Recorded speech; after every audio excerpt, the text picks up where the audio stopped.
Hey students, we finished our novel in verse, House Arrest by K.A. Holt. I wanted to read that during April, National Poetry Month. This month, in May, we are going to focus on nonfiction. And the first book that I would like to share with you is this one right here, Enough by Emily Eastham. It is a beautiful picture book. It has a really good message, and I want you to pay attention to that. But one other thing I want you to pay attention, there's something in the book that Mrs. Ashe thought was quite problematic. Even though I really, really liked the book, there was one problem I had with that. See if you can spot it and see if you find it problematic as well. Enough.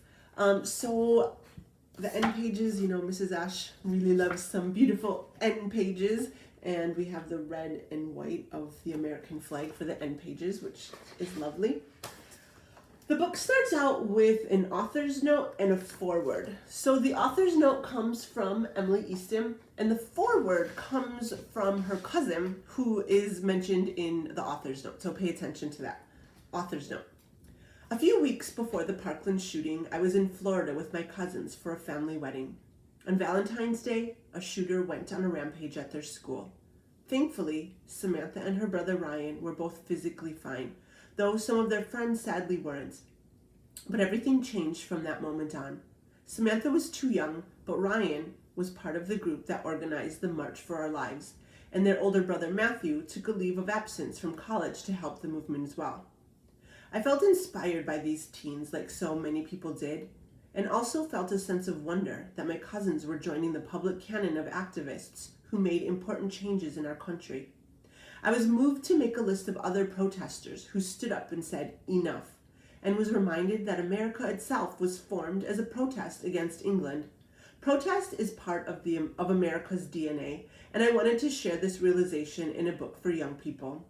I especially wanted to show the many ways protesters have stood, marched, sat, or knelt for change in simple enough language for young readers to understand and feel inspired.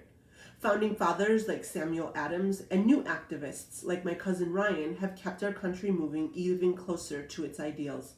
My hope is that their actions will inspire young people to find their own way to fight to make America better. Our country needs them.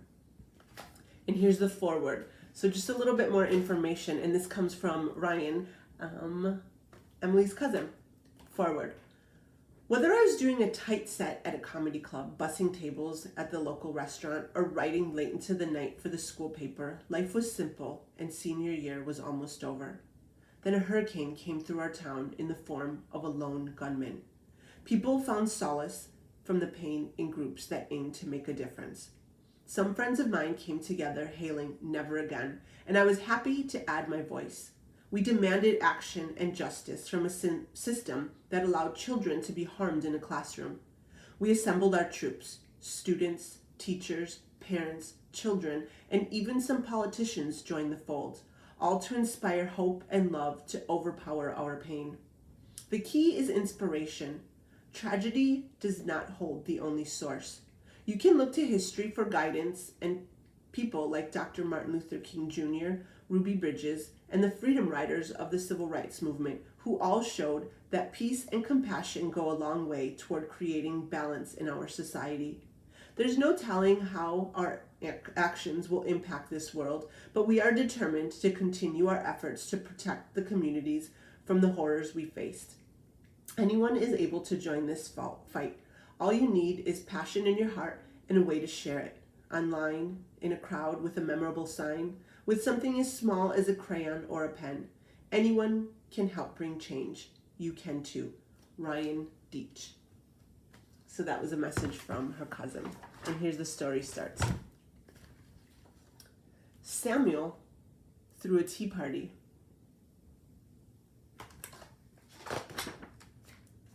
Harriet led the way.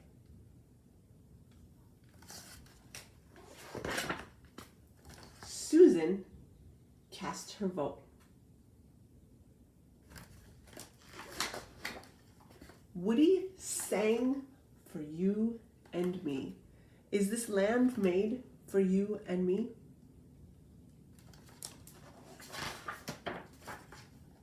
Rosa kept her seat.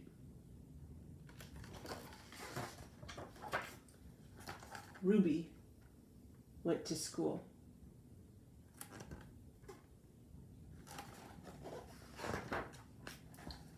Rachel wrote a book.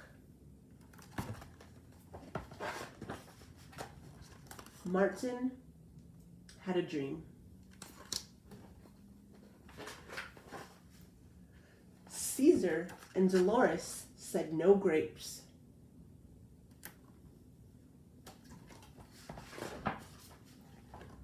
Muhammad refused to fight.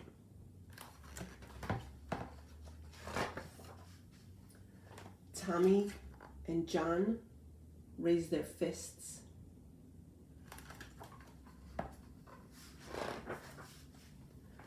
John and Yoko stayed in bed.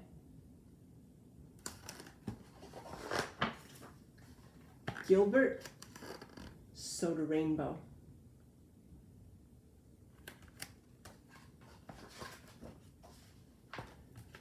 Jazz wore a dress.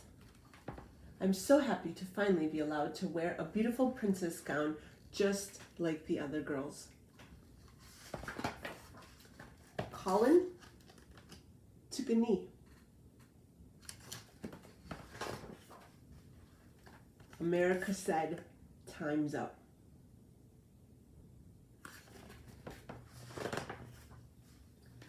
Parkland demanded, "Never again."